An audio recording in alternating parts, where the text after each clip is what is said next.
오늘 말씀은 문제를 깨닫기 전에는 삶을 바꾸지 않는다는 제목으로 말씀을 드립니다. 저는 대학을 다닐 때 유학을 가기 위해서 이제 영어를 공부를 해야 했습니다.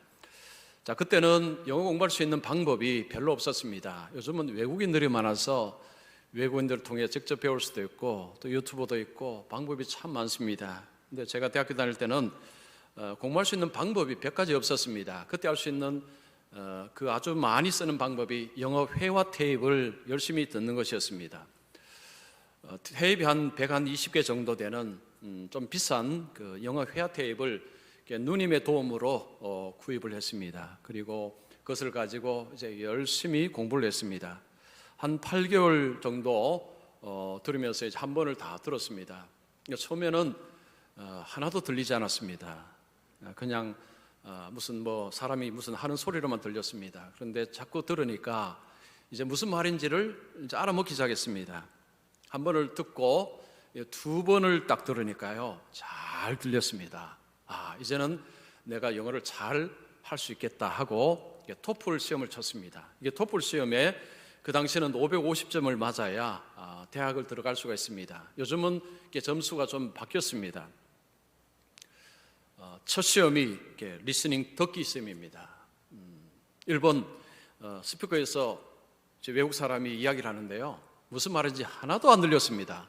단어 몇 개는 들리는데 이게 무슨 말을 하는지 뭘 묻는 건지 알 수가 없었는데, 그때부터 제 가슴 속에는 아이쿠, 내가 공부를 잘못했구나, 내가 공부한 것이 문제가 많았구나, 내가 착각했구나. 그때부터 그냥 찍었습니다. 그냥 찍었습니다. 찍으니 점수가 나오겠습니까? 그때 시험 치고 나서요, 제가 충격을 얼마나 받았는지 모릅니다.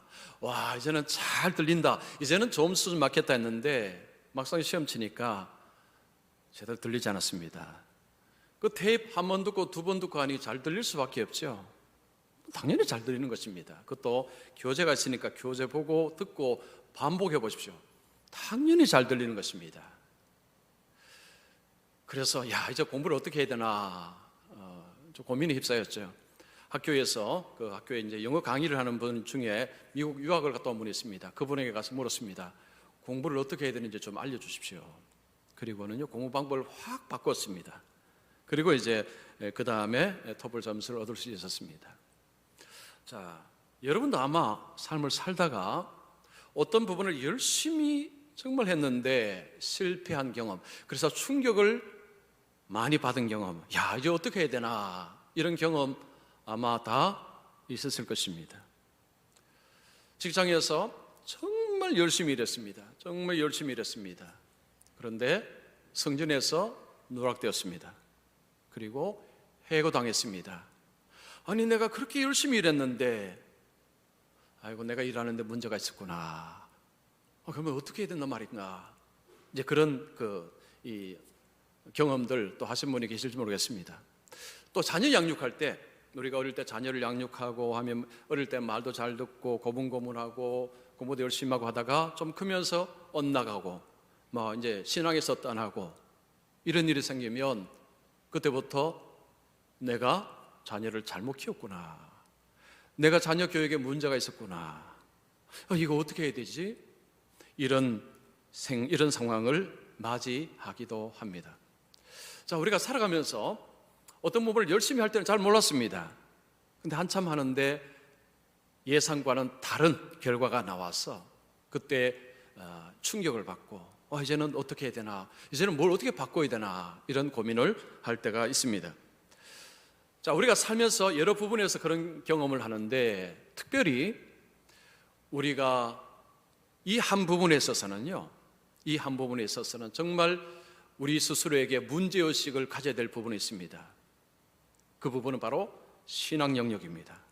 이 신앙 영역은요, 정말로 우리가 신앙생활을 하면서 문제의식을 가지고 신앙생활을 해야 됩니다. 즉, 내가 바르게 믿고 있는가, 내가 지금 믿고 있는 것이 올바른가, 하나님 앞에서 나는 지금 괜찮은가, 이런 문제의식을 가지고 신앙생활을 해야 합니다. 만약에 우리가 문제의식이 없이 그냥 그저 열심히만 하게 되면 심각한 문제가 벌어질 수 있습니다. 오늘 말씀에 예수님께서 유대인들을 향해서 말씀합니다. 좀 유대인들이 상당히 문제가 많습니다. 문제가 한두 개가 아닙니다. 총체적인 문제가 있습니다. 자, 그런데 지금 유대인들은요, 자신의 문제를 전혀 알지 못합니다. 자신들이 하나님 앞에서 어떤 문제가 있는지를 전혀 알지 못합니다. 하나님이 세례 요한을 그들에게 보내셨습니다. 예수님이 그들에게 왔습니다. 그들은 반응하지 않았습니다. 세례 요한이 오고 예수님이 오셔서 그들에게 책망을 하고 회개하라고 외쳤지만 그들은 반응을 보이지 않았습니다. 왜냐하면 그들은 문제가 없다고 생각하기 때문입니다. 옳다고 생각한 거죠. 우리에게 문제가 없는데 뭘 회개하란 말이냐. 그들은 세례 요한과 예수님의 메시지를 그들은 들을 수가 없었습니다. 자, 그랬을 때 유대인들이 결국은 무슨 일을 저질렀습니까? 메시아를 죽였습니다. 메시아를 십자가에 못 박았습니다. 이런 어리석은 자에 들어섰다는 것입니다. 그래서 우리가 오늘 본문을 통해서 우리에게 하나님께서는요, 우리가 신앙생활할 때에 자신을 늘 돌아보고 내 좀 신앙생활에 뭘 문제가 없는지 돌아보고 신앙생활을 하기를 원하십니다. 자, 예수님께서 유대인들을 향해서 이런 이야기입니다. 이 세대를 무엇으로 비유할까? 이 세대라는 것은 그 당시에 유대인들을 말하는 것입니다. 자, 이 유대인들을 내가 어떻게 비유하면 좋을까? 그러면서 예수님께서 장터에 놀고 있는 아이들을 비유로 말씀합니다. 자, 장터하면 여러분 어떤 생각을 주로 하십니까? 저는 장터하면 어릴 때 5일장이 생각납니다. 5일장이 되면 뭐 약장수도 오고요, 신발 파는 사람, 옷 파는 사람들이 와서 시끌벅적한 그날이 이 장터날입니다. 자, 그런데 예수님 말씀하는 이 장터는 우리의 장터가 좀 다릅니다. 물건을 팔기도 하지만 토론을 하기도 하고 재판을 하기도 했습니다. 사람들이 많이 모이는 곳이 장터였습니다. 그리고 거기에 아이들이 와서 놀기도 했습니다. 아이들이 친구들을 부릅니다. 야, 우리 장터에 가서 놀자 하고 그들이 두 가지 노래를 합니다. 첫 번째는 결혼식 노래를 합니다. 두 번째는 장례식 노래를 합니다. 아이들은 어른들을 보면서 그들이 흉내를 내는 것입니다. 자, 결혼식 노래는 이렇습니다. 한 무리의 친구들이 피리를 붑니다. 그러면 친구들은 그 장단에 맞춰서 춤을 춥니다. 이것이 바로 결혼식 놀이였습니다. 장례식 놀이는 한쪽에서 슬피 웁니다. 곡을 합니다. 그러면 또 다른 친구들은 가슴을 치는 것이었습니다. 이것이 그냥 놀이였습니다. 그런데 지금 한 무리 친구들이 피리를 붑니다. 다른 친구들이 꿈쩍을 하지 않습니다. 끄떡하지 않습니다. 아무 반응이 없습니다. 자, 그 다음에는 웁니다. 곡을 합니다. 그러면 친구들이 가슴을 쳐야 되는데 요동하지 않습니다. 아무 반응을 보이지 않습니다. 예수님이 그 말씀을 합니다. 실제로 친구들이 놀 때는 이런 일은 없습니다. 피리를 불면 거기에 따라서 춤을 추고 곡을 하면 또 한쪽은 가슴을 치고, 그런데 지금 예수님은 비정상적인 상황을 이야기하는 것입니다. 당연히 결혼식, 장례식 놀이하면 그렇게 돼야 되는데 지금 이스라엘이 꼭 이런 비정상적인 모습이다. 지금 그 말씀을 하는 것입니다. 지금 이스라엘은 세례 요한이 와서 그들을 영적으로 깨우고 예수님이 그들에게 와서 하나님 나라로 초대를 했습니다. 그런데 그들은 별 반응이 없었습니다. 그들은 아무런 반응을 보이지 않았습니다. 오히려 세례 요한과 예수님을 비난하고 심지어는 공격하는 그런 일도 있었습니다. 모든 유대인들이 다 사실은 그렇지는 않았습니다. 그러나 그 당시의 종교 지도자들 그리고 다수의 사람들이 아무 반응을 보이지 않았던 것입니다. 자, 그러면 구체적으로 어떻게 반응했는가? 자, 세례 요한을 보겠습니다. 세례 요한이 왔습니다. 세례 요한은 금욕주의 삶을 살았습니다. 사람들처럼 포도주를 마시지도 않고 사람들처럼 그렇게 음식을 먹지도 않았습니다. 광야에서 외쳤습니다. 자, 그가 뭘 외쳤습니까? 마태복음 3장 2절, 7절, 8절 보시면 회개하라, 천국이 가까이 왔느니라. 독사의 자식들아, 누가 너희를 가르쳐 임박한 진노를 피하라 하더냐. 그러므로 회개에 합당한 열매를 맺으라. 세례 요한이 유대인들에게 외친 것은요 굉장히 충격적입니다. 독사의 자식들아, 누가 너희를 가르쳐 임박한 진노를 피하라 하더냐. 세례 요한이 유대인들을 향해서 하는 이야기는요, 그들의 삶을 총체적으로 부정하는 것입니다. 너희들의 삶이 완전히 잘못되었다, 갈아엎어야 된다, 완전히 뜯어고쳐야 된다, 완전히 바꿔야 된다는 그런 이야기를 한 것입니다. 세례 요한은 음식이 메뚜기 석청이었습니다. 석청은 야생꿀입니다. 야생꿀 먹고 낙타털옷을 입고 메뚜기를 먹고 광야에서 사는 사람이 세례 요한이었습니다. 자, 무리들이 이 세례 요한을 보고 그 메시지를 들었습니다. 어떤 반응을 했습니까? 귀신 들렸다. 저 귀신 들렸다. 이 말은 미쳤다는 말입니다. 저 세례 요한 미쳤다. 저 사람은 미친 것이다. 그런 식으로 비난을 하기 시작했습니다. 세례 요한은 겉으로 보면 좀 이상합니다. 낙타털옷을 입고 광야에 살고 메뚜기 먹고 석청 먹으니까요, 겉으로 보면 좀 이상하게 보이기는 합니다. 그러나 세례 요한이 전하는 메시지에 자신을 한 번만이라도 들여다봤다면 세례 요한을 오히려 존경했을 것입니다.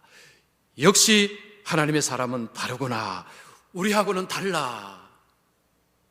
그런데 그들은 자신의 삶을 돌아보지 않았기 때문에 세례 요한을 미쳤다, 귀신 들렸다, 그런 식으로 맹비난을 했습니다.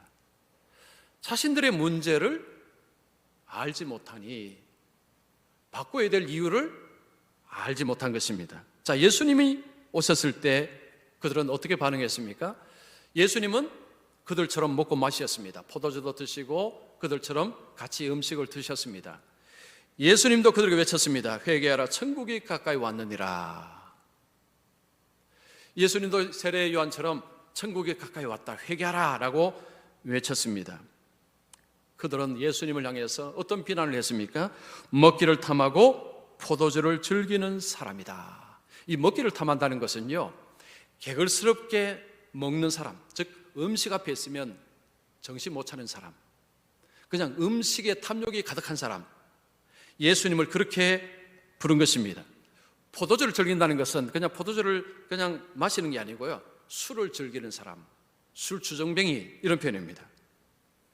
예수님을 향해서 음식을 탐하는 사람, 술을 지나치게 많이 먹어서 술 주정뱅이, 이건 말도 안 되는 소리입니다. 예수님은 공생을 시작하실 때 40일 금식기도 하셨습니다. 금식하셨습니다. 그리고 예수님이 활동하실 때는요, 음식 먹을 겨를이 없을 정도로 예수님은 바쁘게 사셨습니다. 예수님이 누가 음식을 먹었습니까? 그 당시에 사람들이 손가락질하는 죄인들, 그 죄인들과 식사를 하셨습니다. 예수님은 먹는 것이 목적이 아니었습니다. 그 죄인들과 함께 먹는 것이 목적이었습니다. 여러분, 그 당시의 식탁은 우리 친구하자는 것입니다. 나는 당신들의 친구요, 받아들이는 것입니다. 요즘도 여러분 낯선 사람하고는 같이 식사하지 않습니다. 그 당시에는 이 같이 식탁을 한다는 것은요, 당신과 나는 서로 식구요, 서로 친구요, 굉장히 친근한 것입니다. 예수님은 사람들이 다 싫어하는 그들을 품에 안고 예수님이 그들과 식탁의 교제를 하시면서 내게 오면 줄이지 않는다, 내가 생명의 떡이다, 이런 것들을 예수님이 사람들에게 보여주기를 원하셨는데, 무리들은 그런 예수님을 향해서 먹기를 탐하는 사람이라, 포도주를 즐기는 사람이라고 험담을 했습니다. 예수님 말씀을 통해 자신들의 모습을 한 번만이라도 봤다면 예수님을 그렇게까지 매도하지는 않았을 것입니다. 자, 예수님이 마지막에 이런 표현을 쓰십니다. 지혜는 그 행한 일로 인하여 옳다함을 얻느니라. 지혜는 그 일들로 통해서 옳다는 것이 증명이 된다는 것입니다. 이 지혜를 의인화했습니다. 자, 예수님이라고 표현하면 예수님의 메시지가 옳다는 것은 어떻게 알 수 있느냐? 예수님의 삶을 통해, 예수님의 행동을 통해서 예수님의 메시지가 옳다는 것이 결국은 증명이 된다는 말입니다. 예수님께서 죽은 자를 살렸습니다. 파도를 잠잠케 하셨습니다. 소경의 눈을 열어주셨습니다. 귀머거리 귀를 열어주셨습니다. 사람들이 그런 예수님을 보고 하나님이 함께하지 아니하시면 저런 일은 할 수가 없다라고 사람들은 이야기했습니다. 예수님의 사역과 예수님의 삶과 행동을 보면 예수님의 메시지가 참이다, 진리다라는 것을 누구든지 알 수 있었습니다. 그런데 그 당시에 많은 사람들이 예수님을 보았지만, 예수님의 그 행위를 사람들이 보았지만, 그들은 그 예수님의 말씀 앞에 자신을 살펴보지 않았습니다. 급기야 하나님 나라로 그들을 초대하러 온 그 메시아를 배척하고 십자가에 죽이는 끔찍한 일을 유대인들이 저질렀습니다. 여러분, 이 이야기는 자신의 삶을 돌아보지 않고 자신의 삶의 문제를 보지 않고 그냥 열심히만 믿는 것이 얼마나 위험한 것인가를 우리에게 말씀합니다. 제가 어떤 책을 보니까요, 우리 그 말과 글 중에 무책임한 단어 두 가지를 소개했습니다. 그냥, 어떻게 되겠지. 이 두 단어가 무책임한 말이라고 합니다. 그냥, 어떻게 되겠지. 자, 어떨 때 그렇습니까? 자, 공부하는 학생이 그냥 열심히 공부하면 좋은 학교 들어가고 좋은 직장 들어가고 잘 살게 되겠지. 직장인은 내가 그냥 열심히 일하면 때가 되어 승진하고 월급도 많이 받게 되겠지. 교회를 다니는 사람은 내가 열심히 교회 다니면 때가 되면 복을 받고 천국에 가게 되겠지. 이게 바로 그냥 어떻게 되겠지 논리입니다. 이 논리가 상당히 무책임하다는 이야기를 그 책에서 하고 있습니다. 자, 열심히 사는 것은요, 좋은 것입니다. 열심히 살아야 되고 뭔가 할 때 열심히 해야 됩니다. 그런데 열심히만 하면 문제를 양산하기도 합니다. 열심히 하는 것이요, 도리어 문제를 만드는 원인이 되기도 합니다. 열심히 해야 되지만 거기 한 가지 플러스해야 됩니다.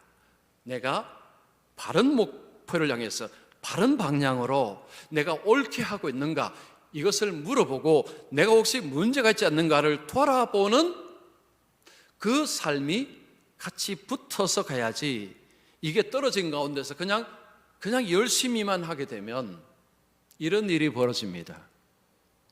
인도의 한 수행자가 겐지스 강을 물 위로 걸어서 건너가는 것을 이제 꿈을 꿉니다. 그 목표를 세웁니다.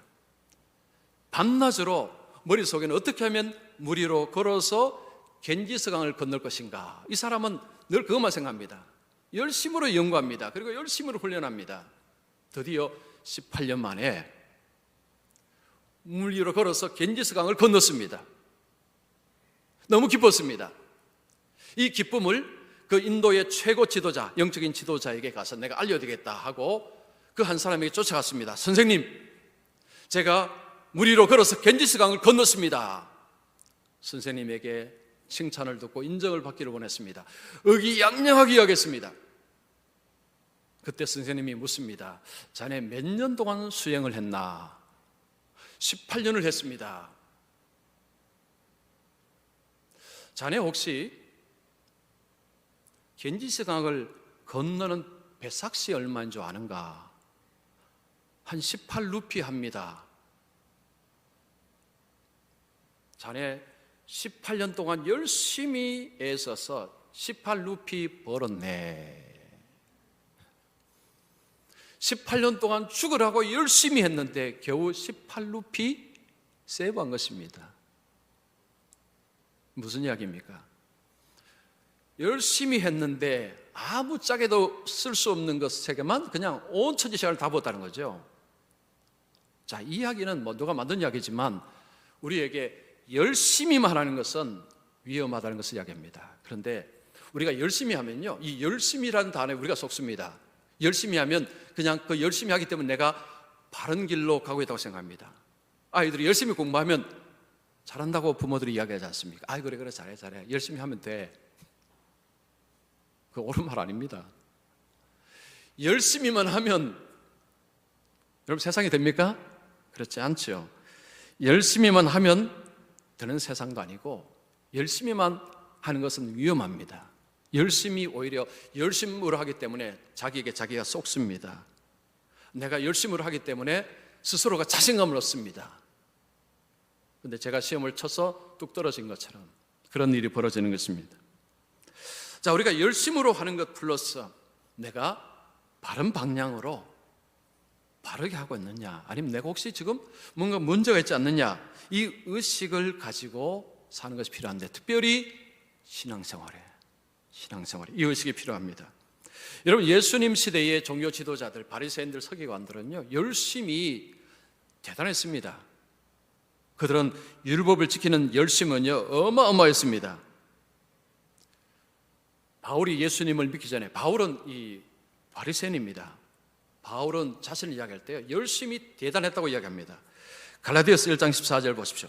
내가 내 동족 중 여러 영갑자보다 유대교를 지나치게 믿어 내 조상의 전통에 대하여 더욱 열심히 있었으나. 바울은 예수님 만나기 전에 그 전통, 그 율법의 전통, 그 전통을 지키는데 누구보다도 열심히 있었습니다. 그런데 그 열심히 교회를 박해했습니다. 빌립보서 3장 6절을 보십시오.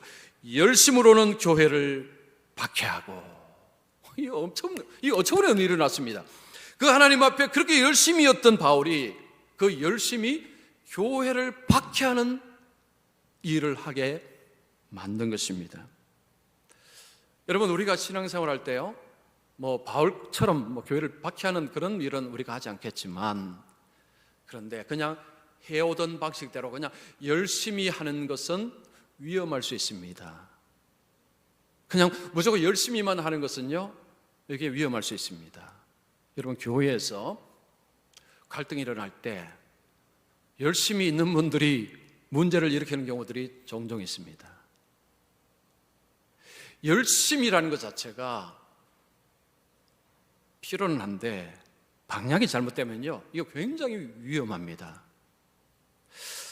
자, 여러분 지금 신앙생활을 하는 것을 한번 생각해 보십시오. 여러분 신앙생활 하실 때 그냥 이전처럼 그냥 해오던 방식대로 그냥 나름대로 그냥 열심히만 신앙생활을 하고 계시지는 않습니까? 그냥 지금까지는 해오던 대로 그냥 열심히 그냥 쭉 그 방식대로 그냥 쭉 열심히만 신앙생활을 하고 계시지는 않습니까? 자신을 돌아보고 신앙생활 하십니까? 내가 지금 이렇게 믿어도 되는지, 내가 좀 이렇게 믿는 것이 이게 맞는지, 하나님은 지금 내 모습을 보실 때 어떤지 그것을 한번 질문하고 문제의식을 가지고 자기 자신을 비판하는 가운데서 사시는지, 여러분 어떻습니까? 우리가 가장 두려워해야 될 순간이 어떤 순간일까요? 예수님이 이런 말씀하셨죠. 나더러 주여 주여 하는 자마다 다 천국에 들어갈 것이 아니라, 예수님 마지막에 나는 너희를 도무지 알지 못한다 라고 말씀하는 부류가 있다고 말씀하셨습니다. 내가 그 부류에 들어가지 않을까라는 두려움이 필요합니다. 바울이 이런 두려움을 가졌습니다. 내가 내 몸을 쳐서 복종케 하면 내가 남에게 전판 후에 자기가 도리어 버림을 당할까 두려워함이로다. 바울이라는 사람이 자기가 버림을 받을까 두렵다고 했습니다. 내가 남에게 열심히 복음을 전하는데 내가 버림을 당할까 두렵다. 그래서 내가 날마다 내 자신을 쳐서 복종시킨다라고 했습니다. 바울이 그런 이야기를 했다면 저도 마찬가지고 우리들은요, 여러분 우리가 나는 지금 천국 티켓 다 받았으니까 괜찮아 라고 생각을 하며 살아서는 안 된다는 것입니다. 그래서 우리 자신이 내가 좀 무슨 문제인가를 돌아볼 수 있는 이런 시간을 가지는 것이 필요합니다. 그러면 어떻게 해야 될까요? 자, 유대인들은 그들의 문제가 무엇입니까? 하나님께 무지했습니다. 그들은 하나님을 몰랐습니다. 그러니까 하나님이 왔는데도 십자가에 못 박았습니다. 하나님께 무지했습니다. 요즘 새벽에 호세아서를 말씀합니다. 호세아서 이런 말씀이 있죠. 내 백성이 지식이 없으므로 망하는도다. 북이스라엘이 왜 망했느냐? 지식이 없어서, 하나님을 아는 지식이 없어서 망했다고 말씀합니다. 그렇습니다. 우리가 열심히 신앙생활을 하는데, 그런데 하나님을 모를 수가 있다는 거죠. 그리고 자신을 모를 수가 있습니다. 자, 그러면 우리가 하나님을 알고 우리 자신을 알기 위해서 할 수 있는 방법은 뭘까요? 말씀을 가까이 하는 것입니다. 자, 올해 우리 교회가 함께하는 매일 만나 먹기라는 것을 합니다. 이거 이제 처음에는 여러분 집으로 다 우편을 우송해 드렸습니다. 하루에 4장 정도를 읽습니다. 그리고 하루는 배운 것, 느낀 것, 실천한 것, 실천할 것, 하루는 이제 조금 더 깊이 들여다보고 묵상하도록 이렇게 했습니다. 지금 잘 따라오는 분도 계실 것이고, 중간에 하다가 벌써부터 포기하신 분도 계실 것이고, 아니면 처음부터 아이고 나는 힘들어하고 안 하신 분도 계실 것입니다. 자, 4장, 하루에 4장씩 그러면 원래 우리가 이제 한독, 일독을 하는 이런 이 프로그램입니다. 근데 혹 하루에 4장 따라오는 것이 부담스럽다라는 분에게 제가 강력하게 추천하는 방식이 있습니다. 하루에 1장씩만 읽으십시오. 하루에 성경 1장씩만 읽으십시오. 하루에 성경 1장씩만 읽으시기 바랍니다. 여러분, 성경 전체 장은요 1189장입니다. 3년 3개월 하면 한 번 읽습니다. 10년에 3번 읽습니다. 여러분, 10년 되어도요 성경 일독 못하는 분들 많으십니다. 천리는 한 걸음부터 가는 것입니다. 작게 쪼개어서 할 수 있도록 그렇게 하는 것이 중요합니다. 제가 일기 쓰는 이야기 했죠. 저는 지금도 매일 일기 씁니다. 매일 씁니다. 매일. 처음에 제가 일기 쓸 때 5년 전에 하루에 5분만 쓰자, 아침에 5분만 쓰자라는 것이 제 목표였습니다. 5분 동안 그냥 간단하게 쓰는 것입니다. 그냥 5분만 쓰자.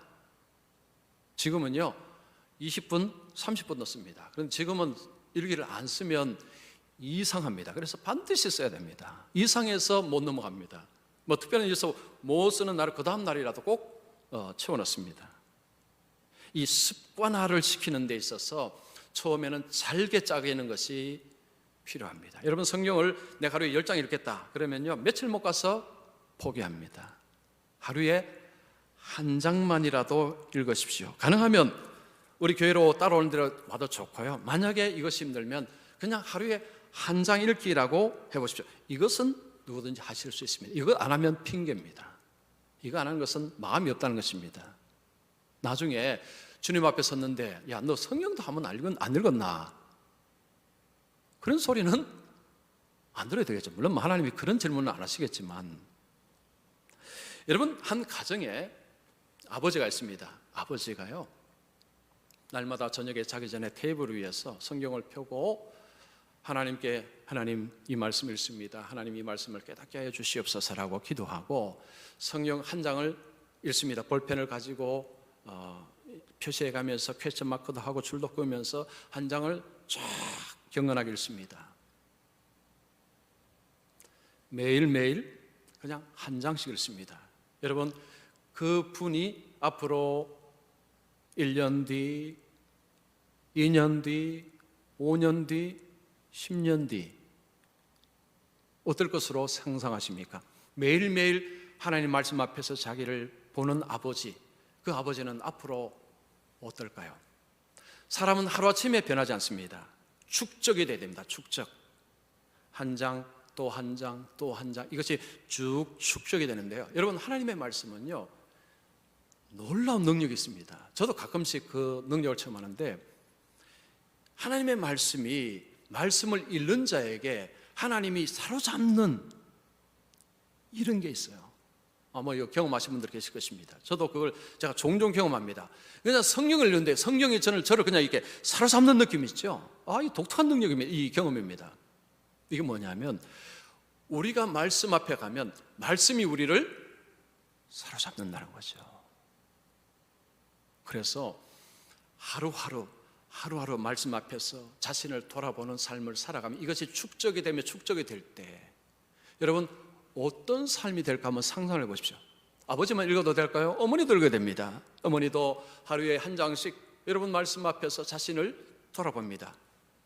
자녀도 마찬가지입니다. 많이도 필요 없습니다. 하루에 1장만, 아버지, 어머니, 자녀들이 하루에 1장만 말씀 앞에서 말씀을 읽고 말씀 속에서 자신을 잠시 돌아보는 시간만 가져도, 여러분 그 가정이 1년 뒤, 2년 뒤, 5년 뒤, 10년 뒤 여러분 어떨 것이라고 상상이 되십니까? 좀 더 확장해 보겠습니다. 자, 우리 함께하는 교회 우리 모든 성도들이 가정에서 말씀 앞에 늘 서는 훈련이 됐습니다. 습관이 됐습니다. 늘 그렇게 합니다. 여러분, 우리 교회가 1년 뒤, 2년 뒤, 5년 뒤, 10년 뒤 어떻게 될 것 같습니까? 여러분 상상을 해보십시오. 여러분 상상이 되시죠?